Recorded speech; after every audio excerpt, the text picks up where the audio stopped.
Припадничка на македонската армија е уапсена поради подкуп. Операцијата е рационализирана вчера, а заеднички активни биле повеќе структури. Во заедничко дејствување на припадниците на службата за воена безбедност и разузнавање при Министерството за одбрана и Министерството за внатрешни работи, во координација со јавното обвинителство, вчера привеле припадничка на армијата на Република Северна Македонија заради вршење на кривично дело подкуп. Стои во официјалното соопштение. Во врска со случајот јавно се огласи и министерката за одбрана Славјанка Петровска, која изнесе и повеќе детали. Вработената служејки се со лаги и манипулации уценувала кандидат пријавен на оглас да ја даде 3000 евра за да биде примен.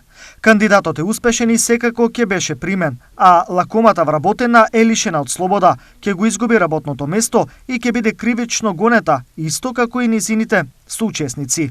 Ова нека биде порака за сите, за криминалот нема место во армијата. Напиша министерката за одбрана Славјанка Петровска на својот Facebook профил.